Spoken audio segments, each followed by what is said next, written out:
Happy Tuesday. You're watching EME Transparent and Transformation Tuesday. I am your host, Alexis K, and you all know on Tuesdays, say it with me, we like to let a little light in. Because in order for us to keep on transforming into who God has us to be, we've got to have some transparent conversations, and we've got to be ready to transform. How are you supposed to shine this little light of yours if you don't do some transforming? Y'all know the song, This Little Light of Mine. I'm gonna let it shine, let it shine, let it shine, let it shine.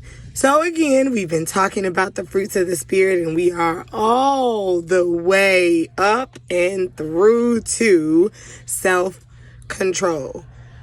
Whew, let me say it again, because if this is going to be a true transformation and transparent Tuesday, I got to say that word one more time. Self-control. You know, I really believe that the fruit of the Spirit, self-control, is probably one that I dare say all saints of God can in some way say, Lord, I can always use a little bit more self-control, or, Lord, continue to work in me and work through me with this one. Because when we are talking about self-control, we are truly talking about the breakdown of that word. It is about regulating, keeping together, keeping holy your own behavior.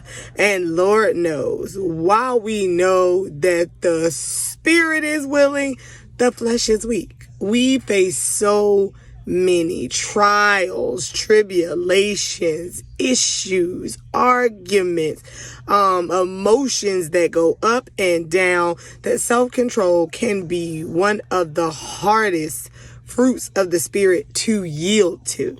And now I said yield because truthfully, we have the Spirit within us that is able to do all things through us when we allow it.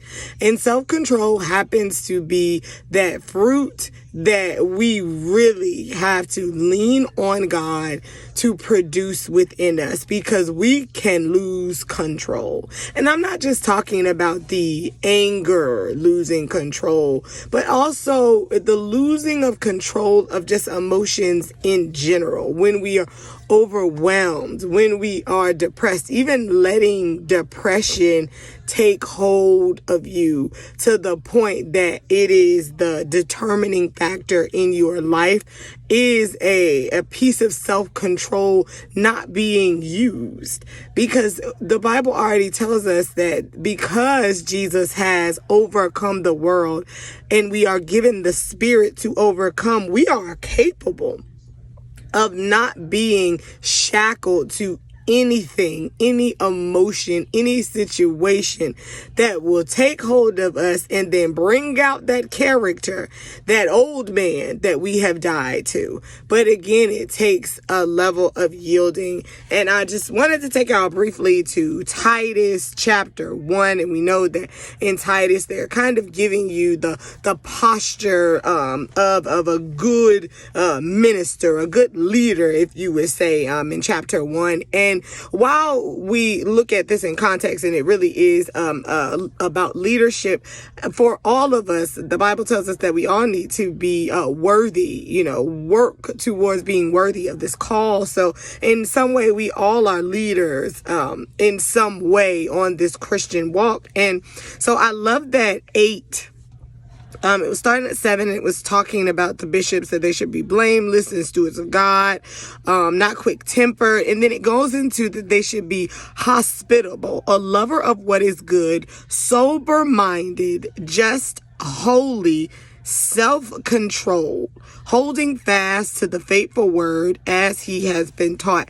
And I love that it gives you all these things before it even gets to self-control, because I believe that what it did is give you a little bit of a key to how you keep your self-control, if we gonna be transparent. Because if you are hospitable and you kind of allow people to, go before you, and you kind of have that servant heart, and you're a lover of things that are good, going back to that Philippians, thinking on these things, what is good, what is righteous, what is lovely, what is holy, and you keep your mind sober, which means that we're not allowing our mind to, again, be taken captive by certain things, and being just, knowing what is right and what is wrong, and keeping that separateness from the world. You truly can be that very last word that it gives you is self-control.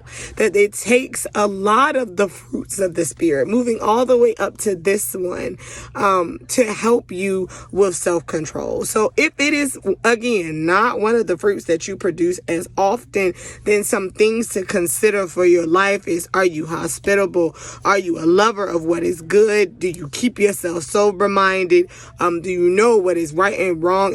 And are you trying to live that life that is separate from how the world lives it? Because if you are working through this and increasing, you are going to increase in your fruit of self-control. Y'all pray for me as I pray for you. I love you. God bless, and have a wonderful Tuesday. Keep your mind on what is just. Stay hospitable. Be a lover of what is good, and be sober-minded. And God will indeed bless you to be self-controlled. I love you all. Have a wonderful Tuesday.